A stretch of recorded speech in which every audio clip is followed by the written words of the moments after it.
Okay, recording has started. Perfect. Let's talk about data structures. So as I already have mentioned into the introduction, like in the last week, there is actually a motivation, like how you need to access, like there's a motivation why you need to study this, because or why you need to figure out your data structures, because you need to organize your data in a way that you need to process them. It is something that we humans usually rely on. Like you need to um, like if you would like to go through certain data, like for example, go through a library of books, or going through files of, or like records of people. Let's say if you have um, like students in the faculty, their files. If you would like to look up their files, you need to sort them out in a certain way, and you need to organize them in a certain way, right? And I'm not talking about files on a computer. I'm talking about physical files, right? Like the green or the blue files, like which you guys have. So it's organized in the in um, in the students in the student service. Uh, so um, so there's a need to, in order for you to actually like go through the huge amount of data, or to process or to do something intelligent with it, you need to organize them in some sort of a data structure. Um, so your program, so you can actually program and do something against it, so you can actually extract more information out of it. And you cannot imagine how crazy it is. Like if you choose the wrong data structures, you can actually have a problem with extracting certain information. And this even goes like as far as, like, think of it as, let's say that you found even your data structure, right? You might actually, even the way how you design your data relations can actually screw up with your queries, for example. So if you have, so for example, databases, let's say. Databases, which I think you already have an introduction to databases this semester, I think. BP Yadan. Do you guys have a BP Yadan right now? Yes, we do. Yes, we do. Oh, okay, so you guys have tables and relations and stuff. Yeah. These things are actually relying on something which is called B trees. And we're going to study trees later on in algorithms. So there's an underlying data structure somewhere deep in the database engine. And if you actually get the relational algebra, or the relational bit of it wrong, what's going to happen here is that when you ask for something, you won't be able to extract the information out of it because you didn't design even your architecture correctly. So choosing the data structure is important. How you organize your data is even more important. So this is basically the motivation behind it. So let's actually write things down so you can actually refer to it when you are studying. So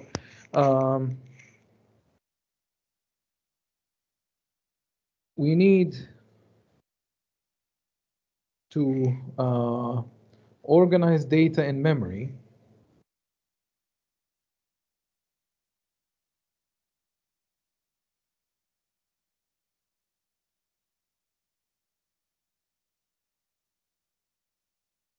By the way, sometimes the touchscreen glitches because somehow Microsoft Teams doesn't like probably palm rejection bit while it's recording. So that's why I get these interesting glitches. Just for you to know, organize data in memory in order to filter and search through them.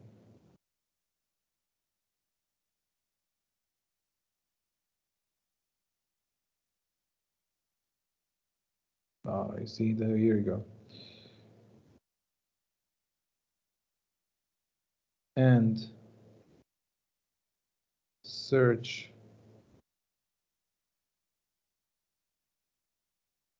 through them. Okay. So that's one thing. So choosing the right data structure is important, as I already have mentioned. So through organizing, for example, like therefore.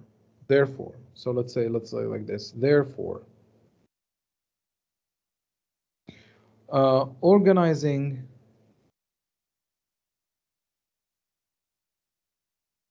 so choosing the right data structure bit, which I mentioned, organizing a dictionary like the normal dictionary of words. So Bosnian English, English Bosnian, or whatever.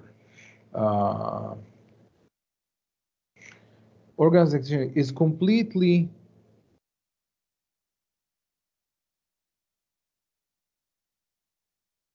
different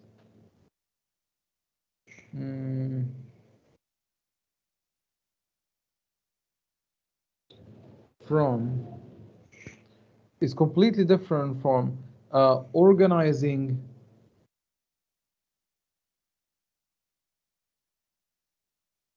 wow, the glitches are fun.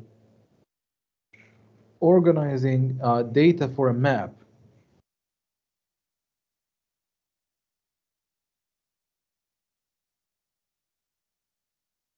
And still completely different from organizing financial data, for example.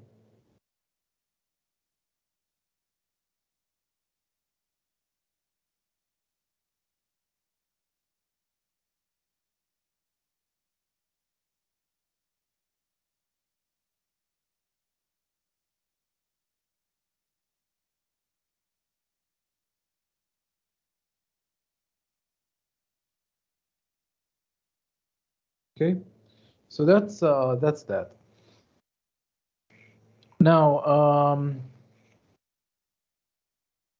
obviously, in order for you to access, like, navigate a map, you need a certain data structure. I think most of we are using graphs, and in fact, your graphs are multi-layered because you need to separate roads from buildings, from I think certain things about the heights, so from bridges and so on and so forth, from rivers and other geological data. So you could actually have more of like a several graphs layered on top of each other, and when you are actually trying to find a path, you might actually like start navigating this path in a, I would say, like in let's say in 3D based on certain weights and stuff. We're going to talk about this probably later in the semester when we reach the graph theory. But basically speaking, graphs are completely different thing from dictionary when you are searching for a word or something, right? So there are two things, like, since we have this motivation right now we know what we understand why I need this in my life, right? What we can do right now is how what we need to understand is like how we're going to discuss data structures, and data structures are going to be discussed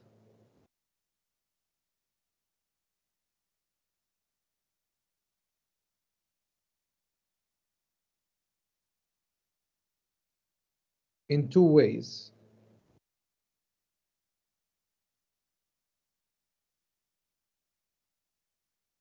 Okay, so let's be a little bit more creative here. Blue pop out? Okay, red will pop out, I think. Okay, so one, we're going to talk about the logical or the mathematical model of the data structure. So logical or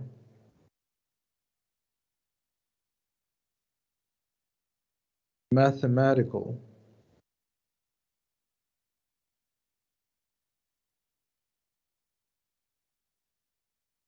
model.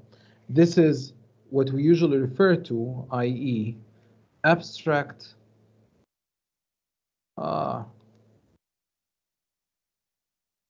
data types.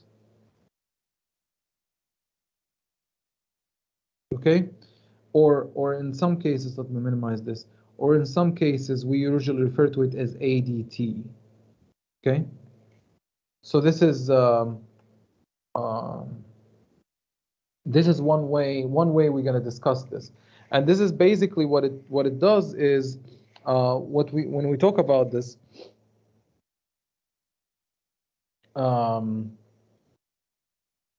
we usually describe how the thing actually works, regardless of its regardless of the details of the implementation. So, for example, like I actually asked this question in a classroom. If you meet an alien and you try and then you have to describe the alien what a TV is, and let's say that the aliens do not have the concept of a TV, hypothetically speaking. So how are you going to describe a TV, right?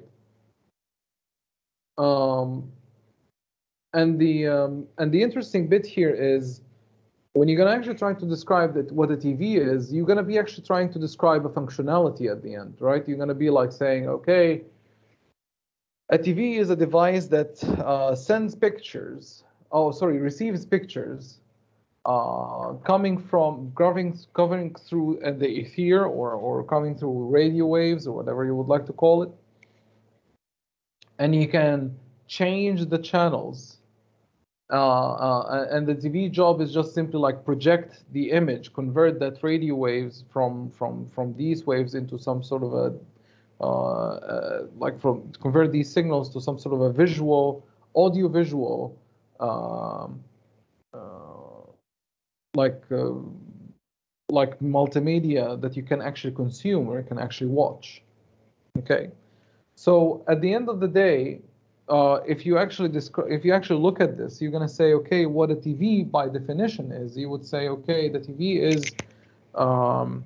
is something like receives a signal. So receives a signal. It actually shows audio, shows pictures, or like shows a stream of pictures with audio, for example. So if you watch the news or something, then you can say, you can actually change the channels.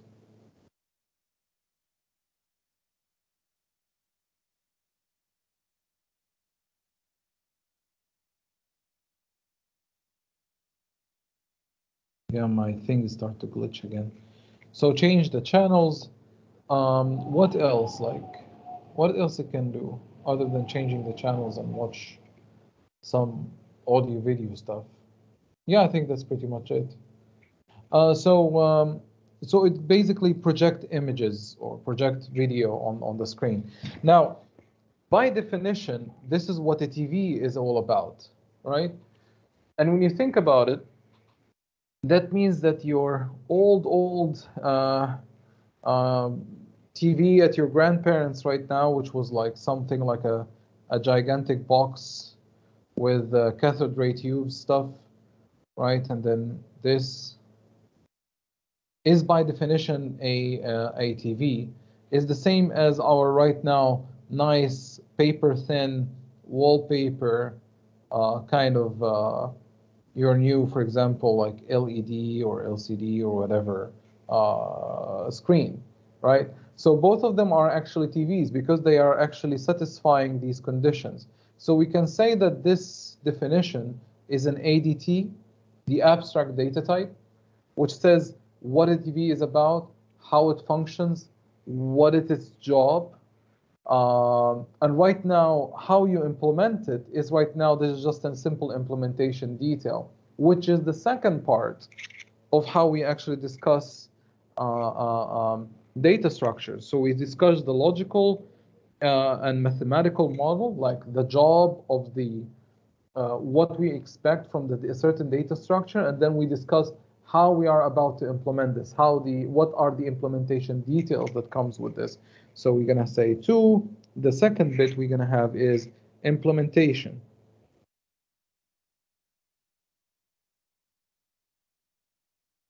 And by the way, it's like not all. Let me just write this down, which discusses how we can implement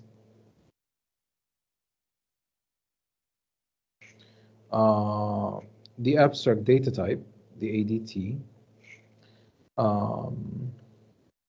since, whoa, come on, column rejection work, since ADT can have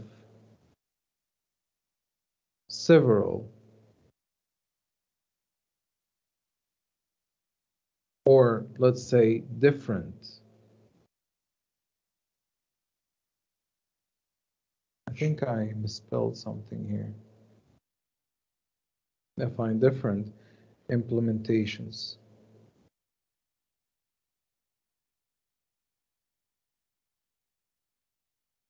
And what I wanted to say here is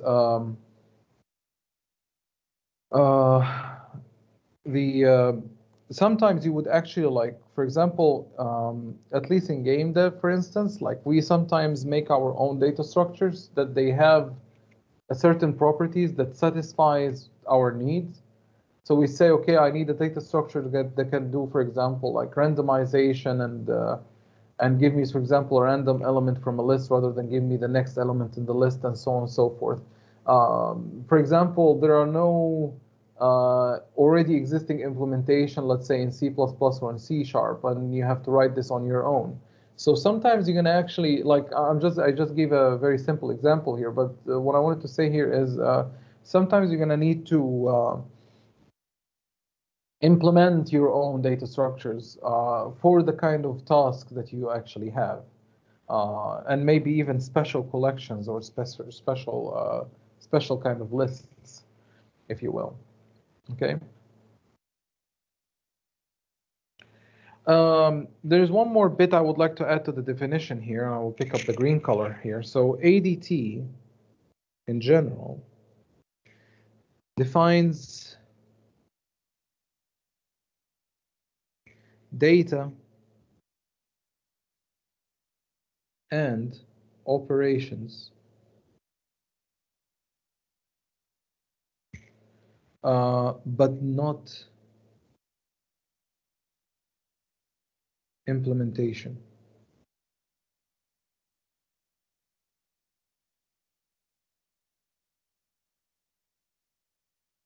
Okay, so that's that. And finally,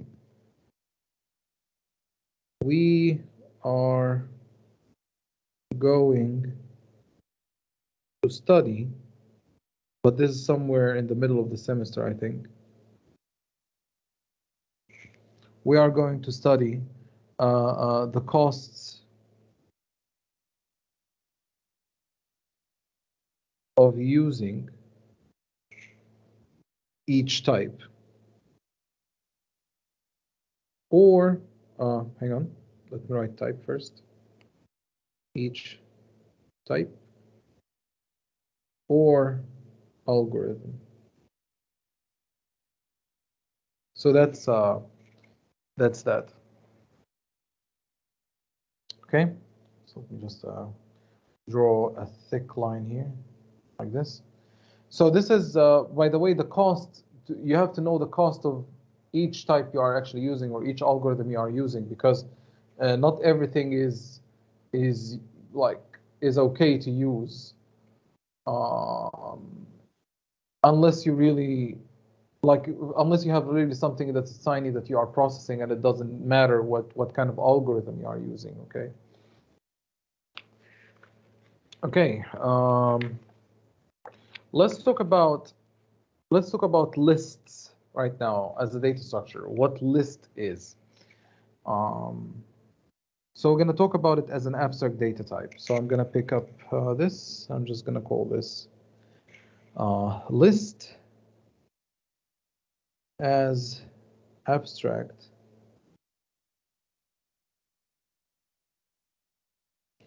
data type, and this is the last time I'm going to write abstract data type. I'm just going to write ADT from now on.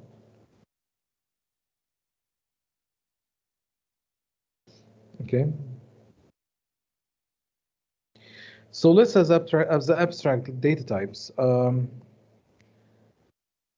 So a list by definition is a collection of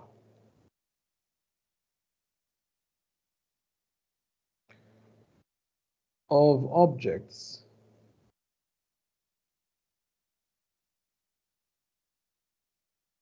of the same type. And this is true if you are actually in a strongly typed language. If you are in a loosely typed language, strongly typed languages are C++, C#, and actually C++ is like, I think it's more, is statically typed, but fine, let it be strongly typed for now because you can have generics, I think, in C++. Yeah, you can have generics in C++. In C#, C# is a strongly typed language, not statically typed. And if you are having a loosely typed language like Java or Python, just to not kill you with terminologies here. So loosely typed is like, if you define, if in JavaScript or Python, you can have an integer I equals to 10, and then suddenly you can say that I equals to X as a string, and it will work. Okay, these are called the loosely typed language. So suddenly I was an integer. Right now it became a string, and you can do the same thing with Python. However, if you do this in C#, it will actually not work. It will give you a compilation error or a syntax error. No, actually not the syntax error, a compilation error, because I cannot be an integer and a string at the same time, or you cannot define I as an integer and then suddenly you make it as a string later on in that way. So it's actually a strongly typed language, and it's a strongly typed language because you have something which is called generics, that there are certain things are actually being defined in runtime. You're gonna see this. We're gonna see this in pair 3 later. Statically typed language are the languages which I think do not have even generics in them. They are just simply like, once you define a collection of integers, you cannot have a collection of t. You cannot have vector t, for example, in these statically typed languages. I think Pascal was one of them. So we are actually like assuming here, for the sake of the argument, that the list usually, like in order for it to be useful, they have to be a collection of objects of the same type, and it should be that way if you would like to do something useful in general. So what are the operations of a list as an abstract data type, right? That's the question here. So let's see. Can I have something like? Oh, cool! I can have this. Oh, I picked it up. I swear. Oh, yeah, right. I have to pick one up. So first operation it would like to have is, let me make this font a little bit stronger. Oh, yeah, it started to glitch on me again. Hang on. Still glitching. Ah, for heaven's sake. Now it works. Okay. Really, Microsoft Teams is screwing up with OneNote very badly. So you store number of elements.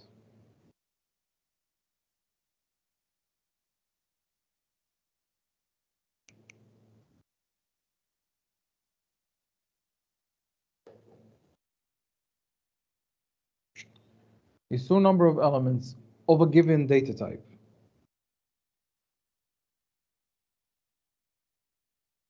of a given and given with an E data type. 2, write at a given position.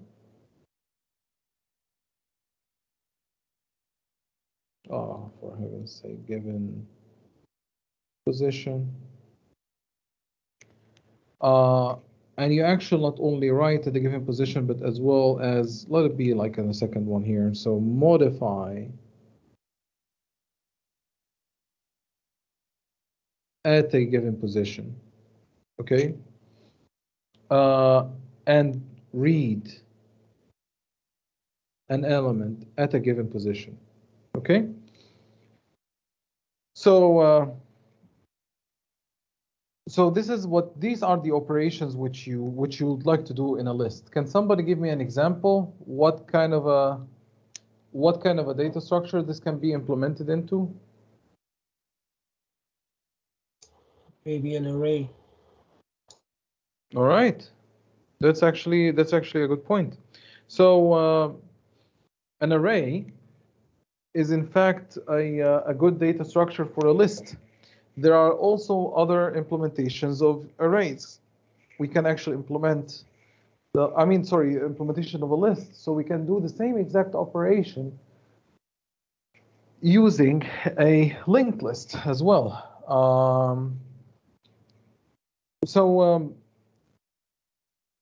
We could actually add more features to this one too. Sometimes you would actually, by the way, the abstract data type, you can actually define it as you want. But usually we could say that we can, for example, add one more feature, for example, like insert, or actually like, yeah, so you have right at a given position, this is insertion. Modify and read is okay.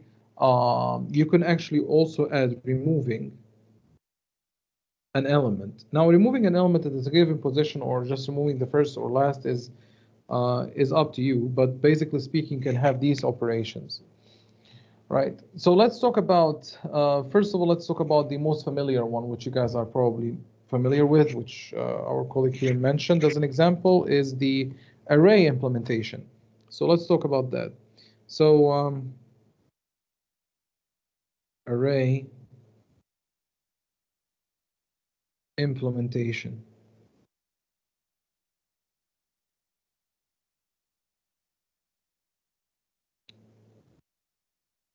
Okay. The array implementation would actually you need to do several things. So one, you need to define the array size.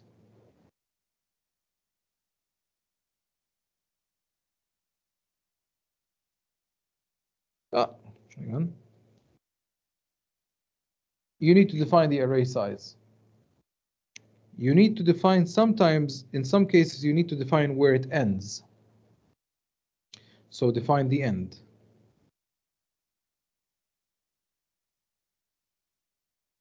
Actually, it's even like the end you can get with how big of the file or how big of the record is, right? So so for example, define data size, because you can immediately know where the end is going to be based on the data size. Array size is like number of elements.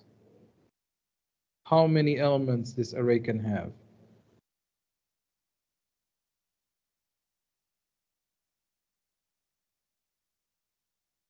Because the array actually needs to be resized if you're going to actually have more elements, right? And three, you need to have an actual implementation of, for example, insert at a certain X position, right? Now, this bit is actually quite interesting because you need to figure out how you can solve the problem of inserting, let's say, in the middle or the beginning. So and also figure out what you're going to do with an array when it gets larger, right? So here's the problem. Let's say that you have an array of like 1, 2, 3, 4, and 5. Okay. And let's say you would like to insert. And let's say you have, for example, an empty space in the memory still. Let's say for one more. Okay. And let's say you would like to insert 6. So what you're going to do is just you simply get the offset from the memory, just move until the end of the list, and you just simply say, okay, I'm just going to insert 6 here. This insertion is happening almost instantaneously. It just takes the time of the computational cycle and how large the data is going to be transferred to get the 6 right in the RAM in that position, right? Also remember that that arrays are usually for the sake of the argument, okay, are allocated in memory in one block. So they are usually like that. I will not go into crazy other exceptions of how operating systems handle their own memory, but we will say that the arrays usually, and we would like to assume them all the time, that they are actually being reserved in one single block. Okay? And I think arrays actually are being reserved in one single block because of the memory addresses, how you can actually get from one point to another. Can anybody, do you know what is the difference between, actually, okay, let me give you this interesting trivia.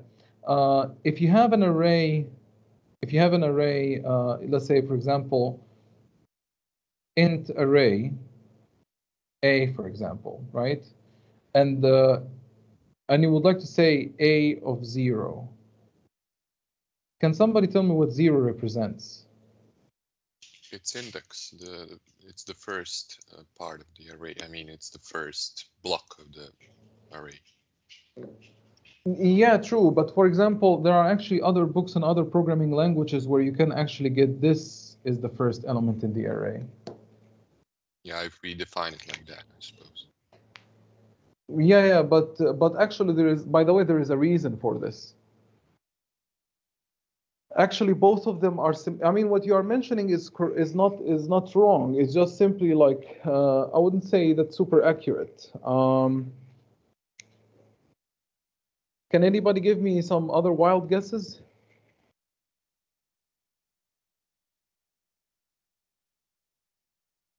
First element, also the start of the array, also the array's address.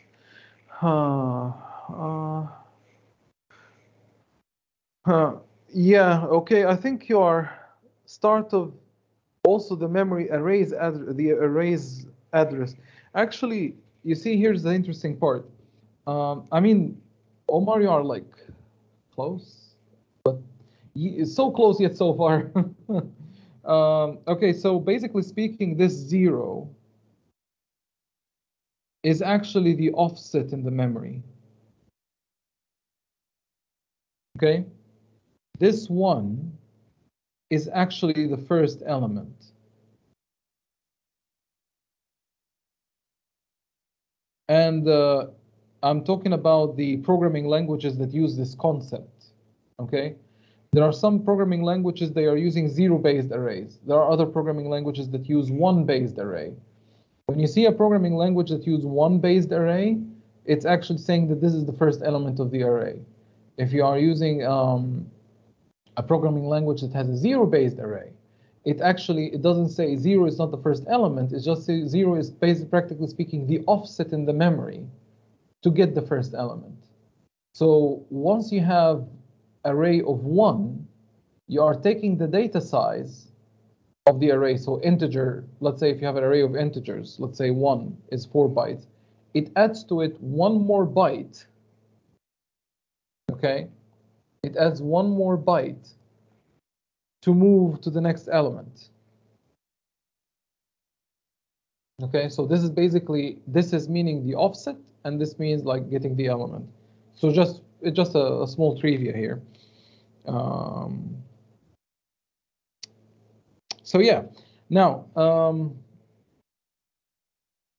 if you want to, if you would like to actually insert an element, however, somewhere, let's say here, you want to insert 0, for instance, right?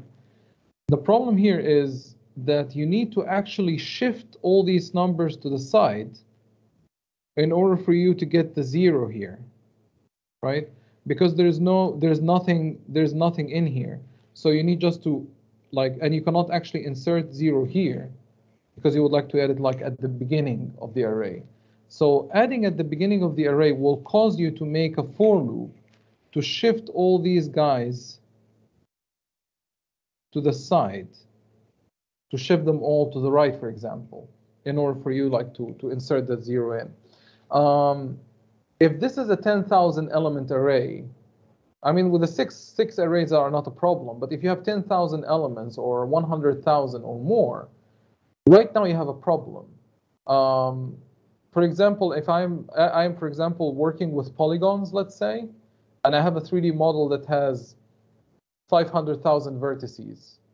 Okay, 500,000 vertices. If I would like to insert a vertex somewhere in the middle or at the beginning, I'm going to have to shift 500,000 elements to the left or to the right, depending on where I would like to insert. So if I'm inserting at the beginning, I'm going to have to shift 500,000 elements like in the memory.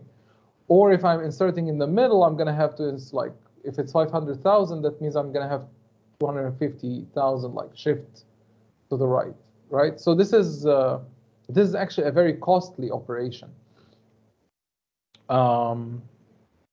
So insertion in arrays actually might cost a lot in some cases.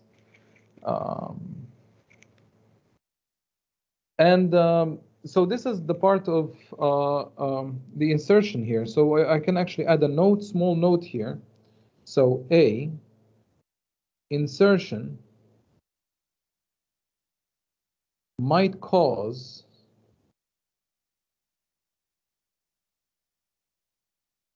data shift or shifting data, let's call it that way.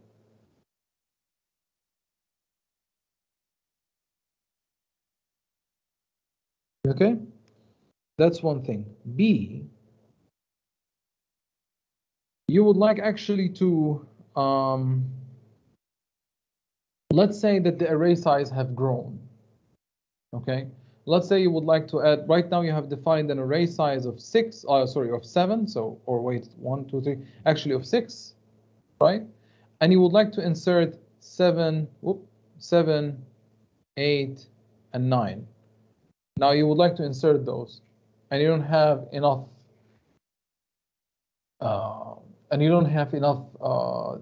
space.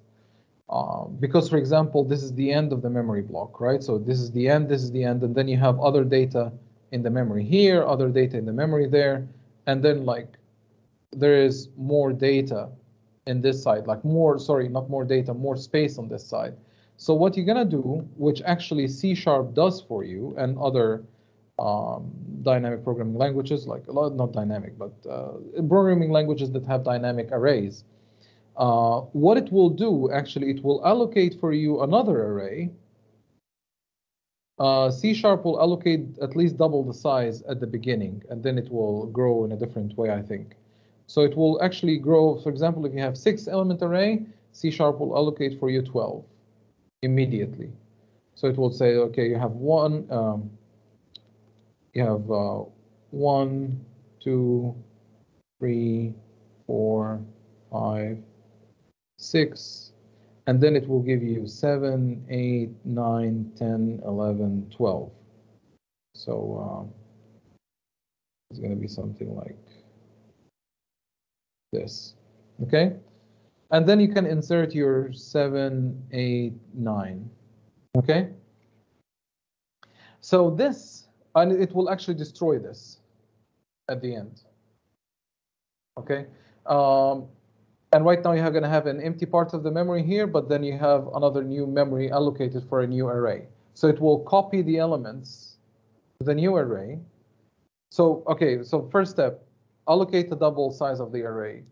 copy the elements from the old array to the new array, deallocate this array.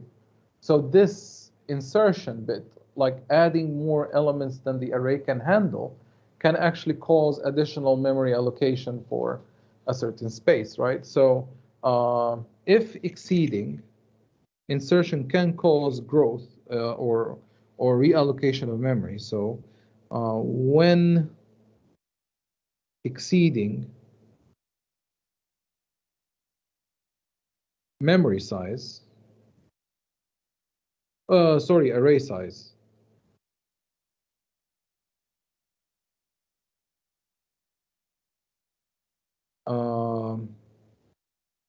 probably, because you might not allow it, probably we will need to reallocate new memory for the new array. Okay, so that's that. That's regarding the array implementation of list as an abstract data type. Any questions so far? No. Okay. I will give you exactly 10-minute break then, and then we're gonna talk about linked lists and stacks, and then we will move on from there. So see you in 10 minutes. In the meanwhile, if you have any questions, feel free to shoot in the chat. Just feel free to write them in the chat, and I will see them and I'll answer them.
All right. You guys still can hear me, right? Yes, yes, we can. Okay, perfect. All right, so let's talk about hopefully you had your nice break. We will talk about linked lists. So let me write this in whatever color we agreed upon. So linked list implementation. Oh, I meant this.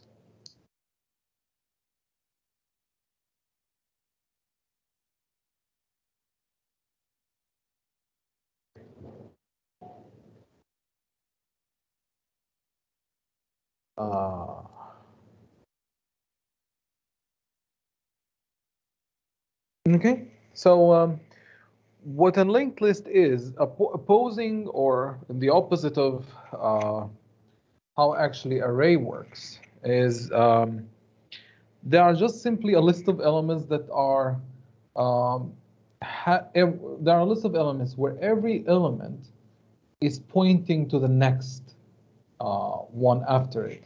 So let me write this down so you can actually have a proper definition. So as opposing to arrays,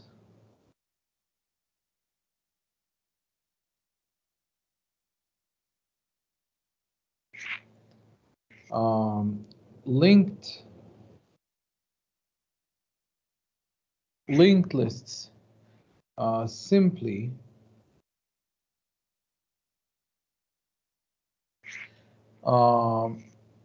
is a list of elements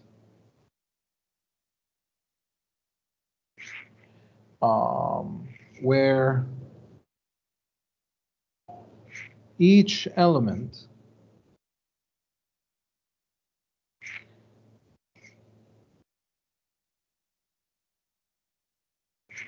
points to the next. Besides it's holding the data, obviously, but points to the next element, okay? So this is one of the things regarding the linked list. Now, the how it will look like is usually in books, you will see it like this. So people draw a box, and then you have, for example, first element, which is going to be, let's say, A, and then you have a small pointer to the next element, which is element B, right? Which will point to the element C. Usually, a list has a head. So linked list, one of its properties, it has a head. Some people define the tail or the last element, but I think they usually don't look at this. They don't see it. But in any case, I will keep it here for now. So the head is the first element, the tail is the last element of the array or the last element of the list. You can actually go forward in the list, but you cannot go backwards, at least in this definition. So right now, for example, if we would like to reach to, let's say you have another one, which is, let's say, D. Now, let's say you are here, and you would like to go back to B. You cannot actually jump back to B here because you don't have a pointer to B. You only have pointer to D, right? So what you do is you just simply go grab the head, and then you still iterate until you reach B, your target. Okay? So this is how actually linked lists work. In books, you will see two variations. One variation is going to be like, you're going to see that the last element points to null, means it's actually, it's the end of the list. And they will literally present it like this, with a cross here. If you are in the hardcore computer science books, you will see it actually just points to an empty box. right? So it's like this, and just you have a cross here, and that's it. So you have these two flavors. You're gonna see them in the books, so you don't get surprised. Okay, I usually like to like, just for the sake of simplicity, I just simply say, okay, this guy just points to null, so I just simply cross it out. Okay. So these are so this is basically the linked list. Now the linked list doesn't have to be really contiguous. So if you have the RAM like so, and you have like parts of the memory is occupied, you don't need to allocate linked list in a single block. First element can be here, so element 1 can be here. Let's say element 2 and element 3, and then suddenly element 4 becomes here, and element 5 becomes here, and then suddenly, you can continue 6, and then you have other stuff, and then 7, for instance. Because basically what you are doing is you are saving a pointer to where the next element is in the memory. You are just simply saving that thing in there and nothing more. So you can just simply like traverse the list to find an element, but without needing for it to be contiguous. Now the interesting part here is as opposing to arrays, you don't need them right now. You don't have to like figure out how to defragment your memory to make sure that the array fits in one block. Right now you just simply like define linked lists and just simply like jump over in the RAM, and then you can actually allocate as much as you would like until you run out of RAM and probably the scratch disk as well. One of the problems with linked lists though is like how you traverse it or how you insert things. So if you would like to insert stuff,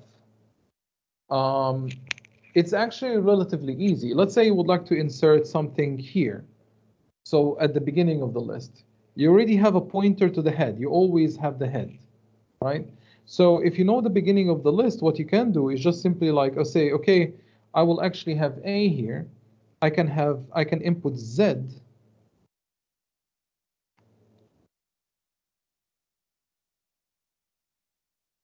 Make it point to A, and right now this becomes the head, right? If you would like to input, for example, X here, okay, what you're gonna need to do is have a for loop until you find your position into the list. So your loop, you come here, and then you come here, and then you stop. So if you have 10,000 elements, you're gonna loop 10,000 times until you stop at a certain point. You're gonna actually take that pointer out, make it point to the X, and then make that X point back to C.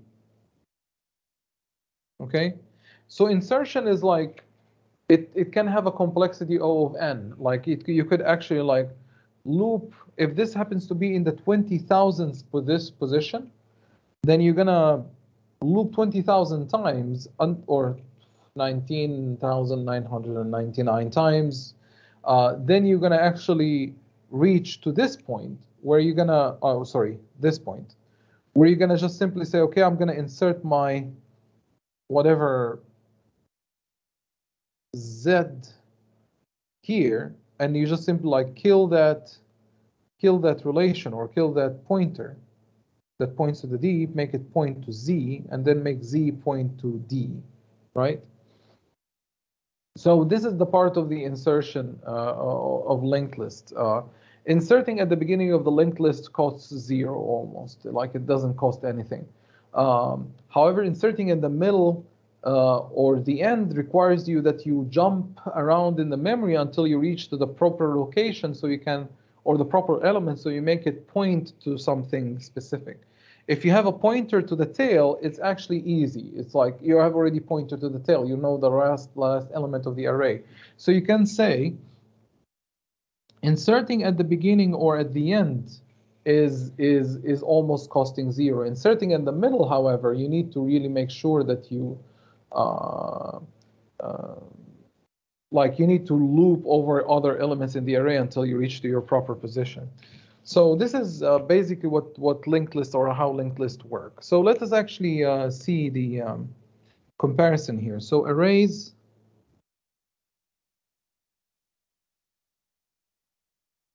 versus linked lists.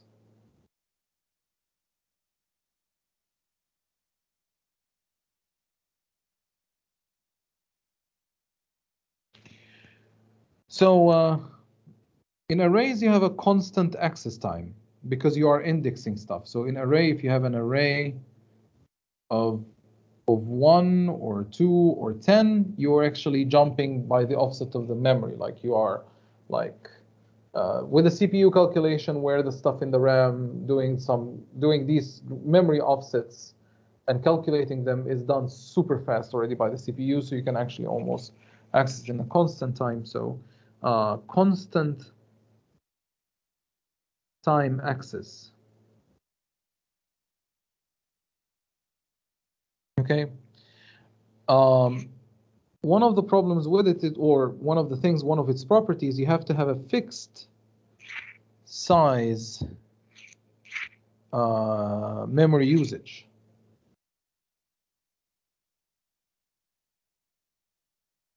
Because you always need to define the size of the array because it's actually being defined as one single block in the memory. And if you run out of space or you would like to add more stuff, then you just simply reallocate a new array so you can accommodate for the changes. Memory might not be, so memory, one of the problems which you might face, memory might, come on, might not be available in one block.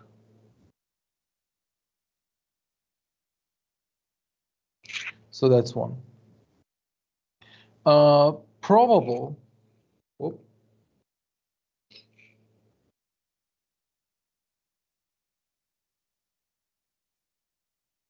high cost at insertion.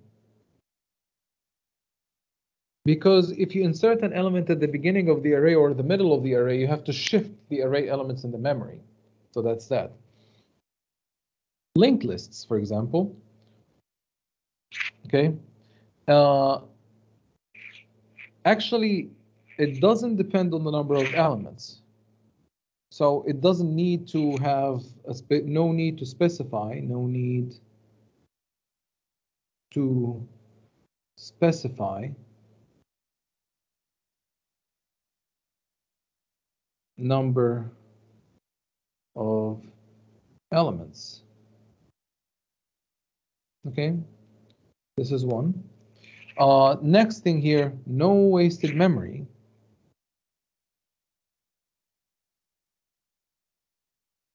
So no wasting memory.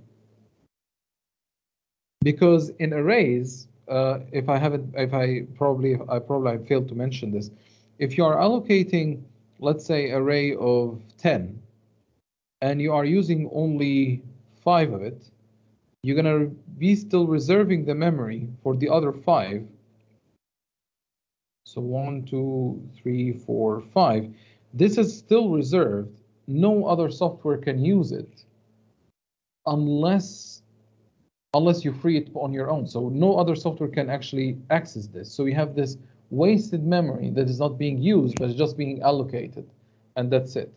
So in terms of linked list, you are only allocating based on the object size, which you are actually making, and that's pretty much it.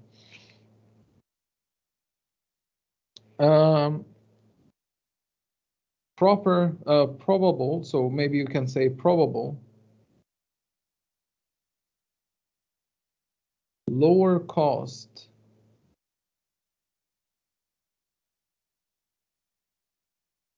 insert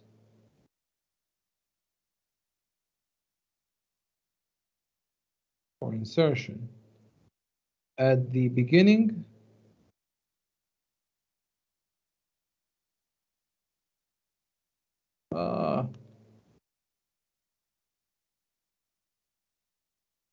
or end of the list.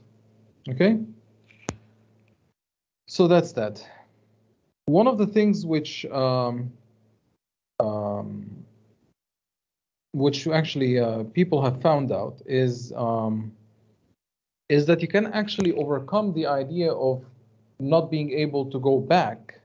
So right now you can only go forward, right? If you notice this, you are only just going forward all the time. If you would like actually to be able to go back, people have actually made something which is called doubly. Hang on, let me just write this properly. So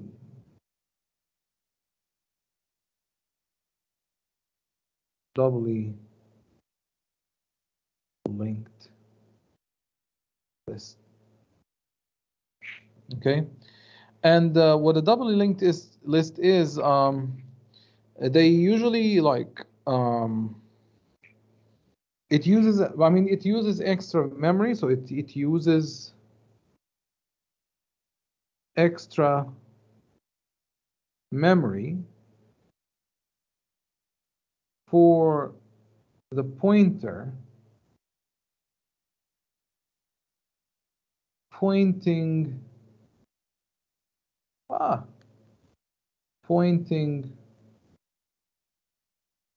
to previous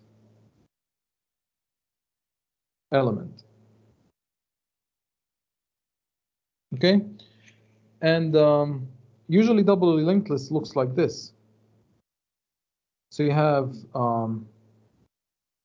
A, for example, it points this to the next, and if this is the first element, it doesn't point to anywhere. And then you have, hang on, it's too much.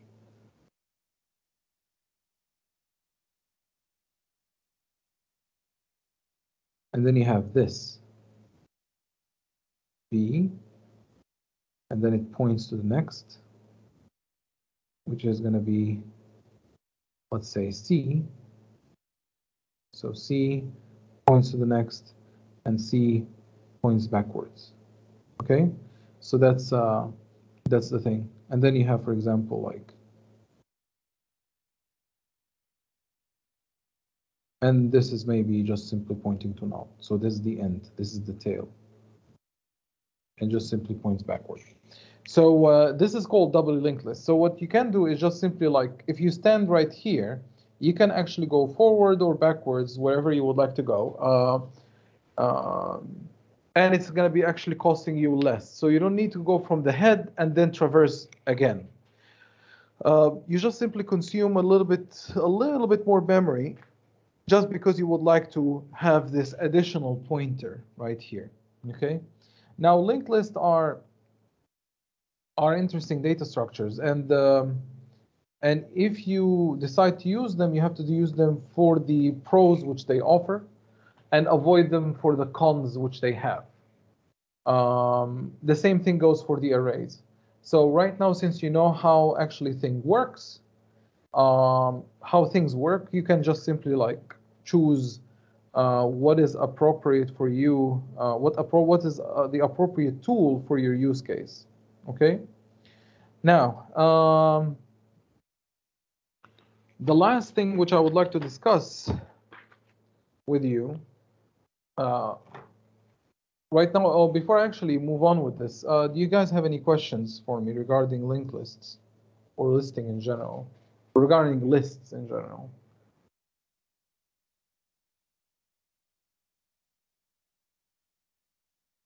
Okay. No questions? No, everything is clear. Perfect. Now we're going to actually go for stack. Now let us actually write this in a very interesting color that actually can pop. So let's go for stack.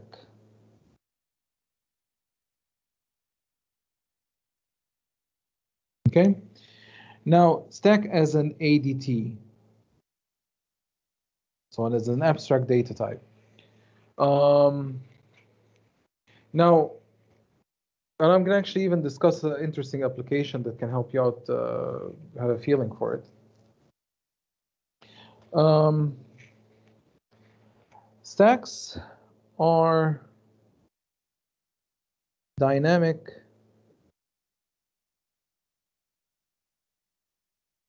data structures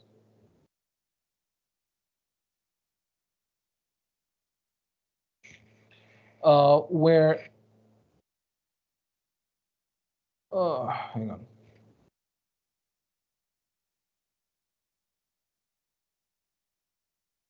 Removed element is the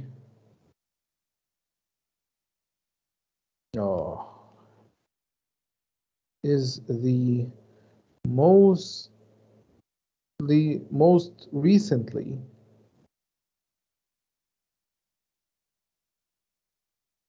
inserted. Okay, so this is basically it. This policy, and I will explain in a minute what does that mean. This policy is called, or constraint. So policy or constraint is called last in, first out. Okay, so this is like, this is the policy. Last in, first out. So to add more to the definition, it is, oh boy, it is simply a list with, if I know how to write, a policy or a constraint to add or remove an element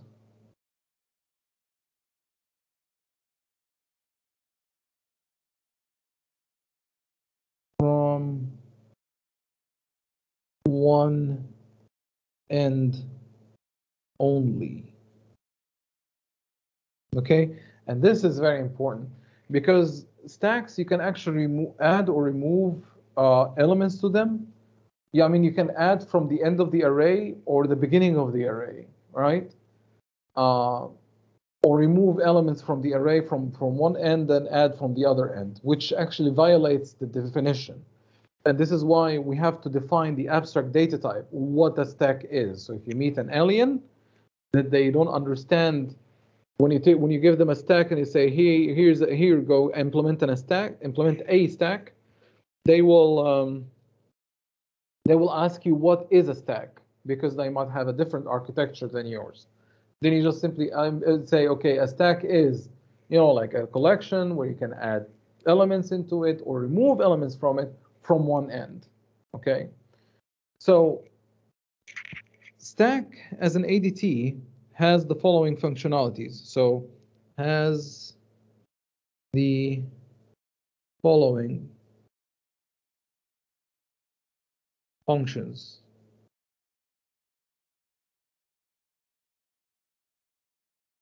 Let me pick up another color for fun. 1, it supports something which supports insertion, and the keyword for that is push. Oh, hang on. The keyword for that is push. So when I say push to the stack or remove an element from a stack, it's called a pop. So to remove, which is called pop. Okay. And push, it usually is to say push X So you are actually like, this is an example. So e.g, an example, push of x, push x or whatever you would like to push, and then pop, what it will do, it will just simply like, it is literally a function that returns to you the last element you have pushed. So if you push x and you say pop, it will immediately pop out x for you. Okay. You have, even in C#, you have something which is called peek, which returns to you, which returns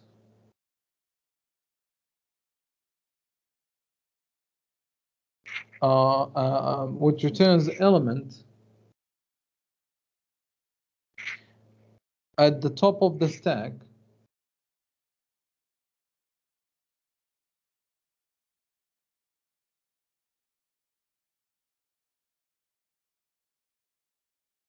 without removing it.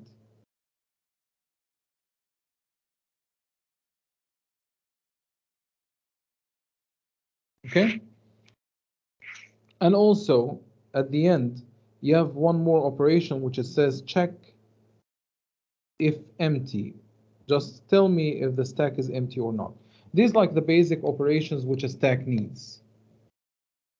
Okay, so that's pretty much it.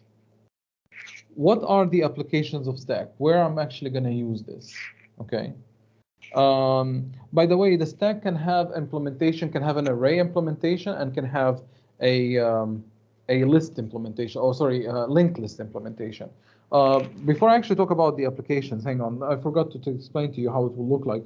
So in books, usually they put the stacks as like they put the stack of plates on your table, for example, right? So sometimes they have a presentation like this in books. So you have like a block where you can, for example, like you push an element in a stack. It would be just simply like X, Y, Z, W, and this is the last element you have pushed, W. And when you say pop, it will pop from here. So this is the 0th element, first element, second, and third element in your array. Okay, the books sometimes shows this. Other books, they just simply show it on the either horizontal or just simply like the opposite way. In our case, just to make this more comfortable for our eyes, we just simply use this like as if you are filling a cup of water, right? So everything just this is the we just show the array like sitting upside down or sitting top right up. So for example, this is the first element, this is the second element. So so the first element, second element, third element, and so on and so forth. So we grow in that direction. Okay. So if you, for example, have A, B, C, and D, and you say, for example, push, push, pop, push. So what you're going to have is, oh, sorry. You cannot say pop for something that hasn't been pushed. So let's say you would like to push those 4 elements. You will push A, then B, then C, then D in that order. And then if you would like to say pop twice, it will return to you the element and remove it. And then you say pop again, it will return to you this element and then remove it. And then you have a stack of a size 2.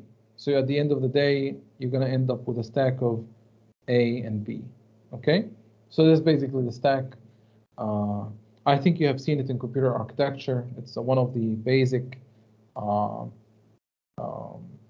data structures to manage even functionalities in computer architecture, namely, and here's let's go for the applications here. So if you go for applications,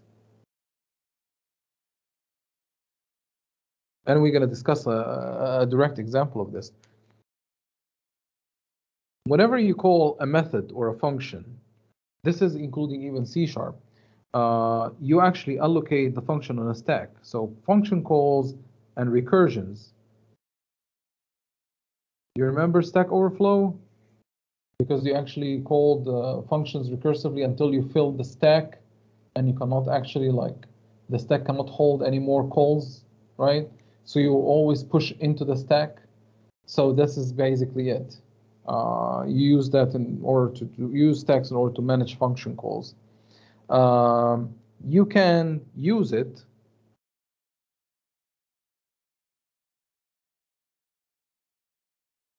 to implement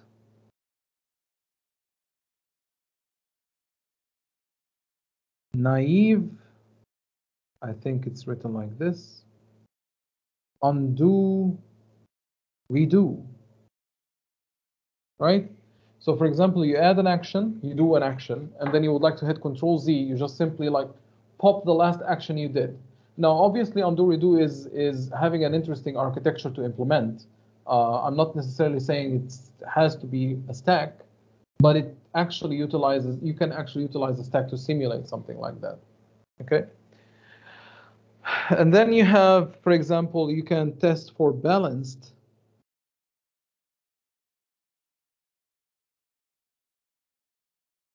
Parentheses, actually. And just to be clear here, these are called parentheses, these are braces, these are called brackets, okay?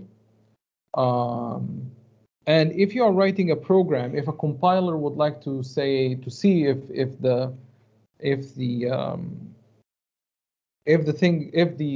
your braces or your parentheses are balanced, it can actually utilize a stack to do that. So let's talk about this example. This might actually drive the thing home. So for example,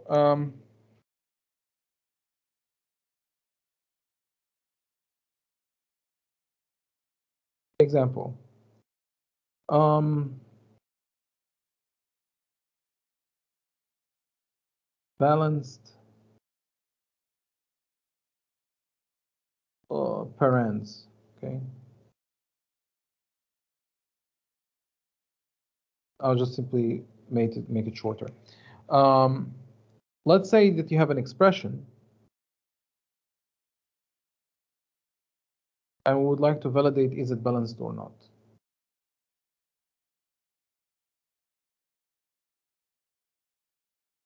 Okay, so can somebody tell me is these parentheses are balanced? Balanced means it has to have an opening and closing. Then yes, they are. Okay, so this one is yes. Okay. What about this? No, They are not.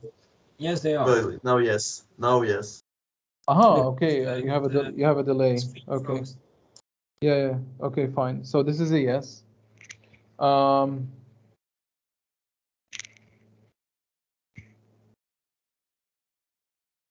about this? No, it needs another curly bracket. Okay, so no. Actually, yeah, these are. Yeah, I forgot the curlies. They're called braces or curly braces, right? And of course, oh.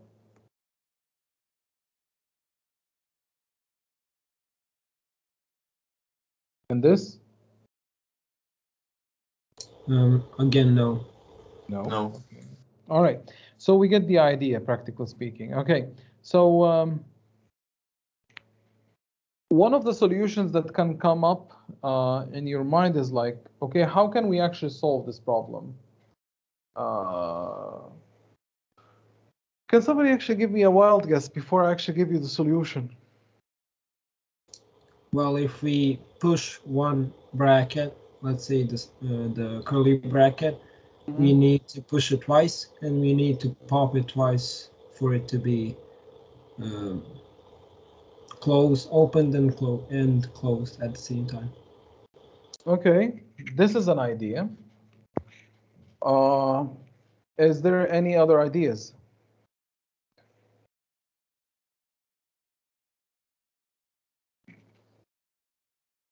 Are there actually any other ideas? Let me show you. Actually, what you are saying is close to the truth. It's close, but it has one problem. You could actually say, I will actually count how many times I push a certain paren or how many times I pop one out, right? However, the problem is, with that approach, if I actually go ahead and give you an edge case, something like this, right now you took the thing and you popped it out. But actually, these parentheses actually balanced? No. No, because actually you have like it closes and then it opens. So this is actually not balanced, right? However, this is balanced, right? And this, how about this one? Again, no, they're not the same thing. They are not balanced. So practically speaking, basically, let me just push this right there. So basically the rule is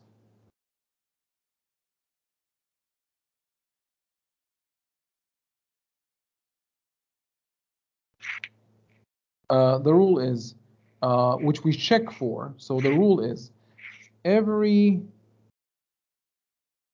last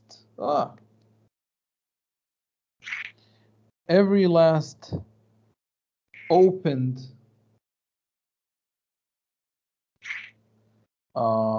bracket or braces or whatever should be closed first.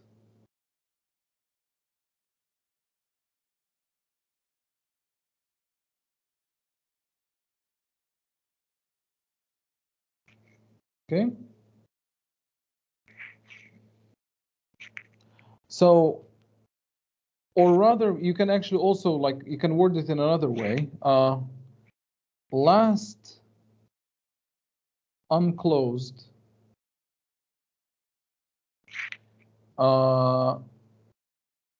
should be first closed, which is weirdly worded, but fine. Let's say, for example, that you have something like this. Okay? And let's say you're going to actually push this into a stack. Right? So you get the first guy, you push it into the stack. So you push this in. And then you say, okay, this is the first element, right? So this is the 0th element. You come over here and then you say, okay, is this the closing of this? It isn't, right? So you actually insert it again. And then you move on. Is this guy is the closing of this guy? Then you say yes. So what you do, you pop this guy out. So you pop from the stack and you end up with this guy. Then you push this guy, right? You are moving next here. So 0, 1, 2, 3, 4, 5. Right now we have 5 iterations. You actually get in here and then you say, okay, is this guy the closing of this guy? Then you say, actually, no. So what you do is just simply you push it. Then you move here. You ask again, is this guy the closing of this guy? And it is. So you pop the guy out. So you call pop. And then you move next. You say, is this guy the closing of this guy? Then it is yes. Then you actually pop the guy out. So you end up with an empty stack. And since we have a function called check if empty, so if you check if empty,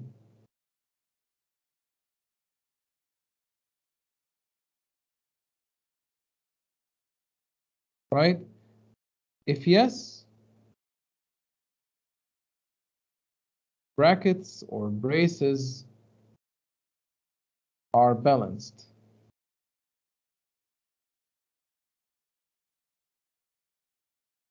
If not, or else,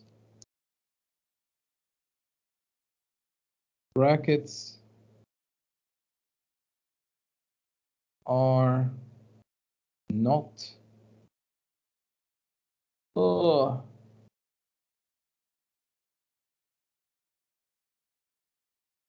balanced.